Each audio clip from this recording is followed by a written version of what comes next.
All right. Chapter 14, Section 1 here, we're going to be talking about habitat and niche, if you will. So, one of these is going to be a concept you've heard of before, and I'm sure you can probably get through it without too much of a trouble. But the other one's going to be a little bit different. First of all, let's talk about habitat. Habitat is where you live. So here we have two zebras. They are probably both males.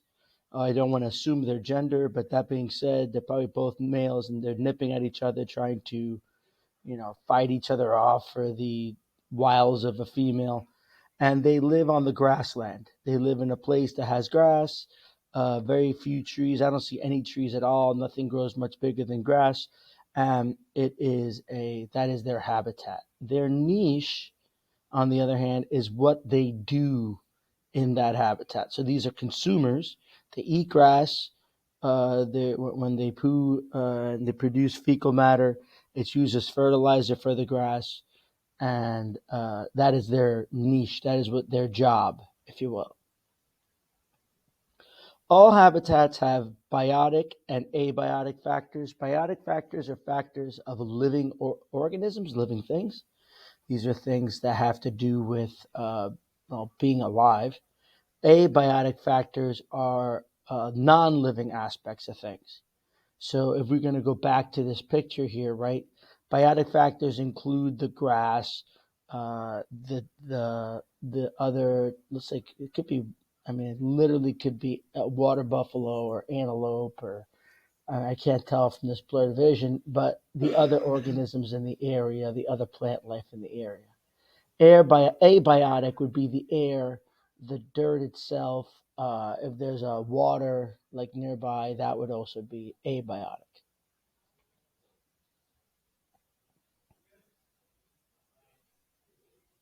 So within the niche, you're going to be looking at behaviors of the organisms, what they do in terms of food, and the different abiotic conditions that affect these organisms. So if if you look at their behavior and food in particular, if they're producers, they're going to do things that producers do, which is make sugar from non organic stuff, from just environmental stuff. That would be a niche of a producer and the factors it would use to do that.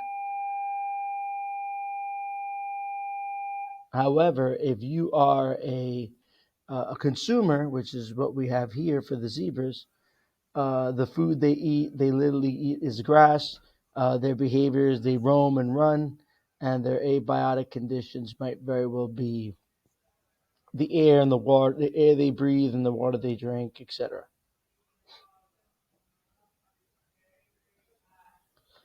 You can often find members of a species or even different species sharing habitats and sharing resources if there's enough. If there's not enough, then you start getting competition. Or if they both are using the same resources in the same way. But usually the trick is there has to not be enough for there to be competition. And even if we just think about some of the sports we play, when you play soccer, when you play basketball, when you play football, there's one ball, and then we are all fighting for that one ball and access to that ball.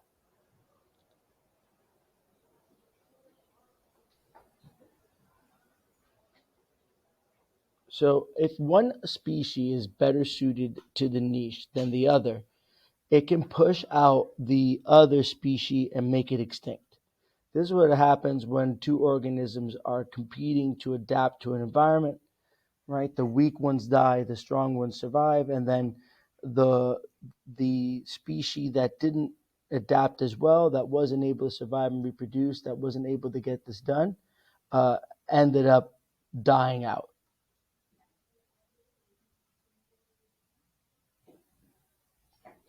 Now, you can also have a similar niche.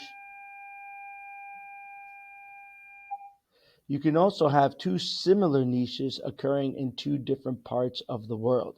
So here we have in Madagascar and South America two sets of organisms, right, that do similar jobs. They're different species. They can't mate with each other. They're not the same, but their jobs are similar, right? In terms of how they do what they do. What their job is, where do they live, and what do they do where they live. So these two individual frogs, if you will, from South America and Madagascar, are both good examples of niches, of a common niche, even though they're on different parts of the earth. And that is it for chapter 14, section 1.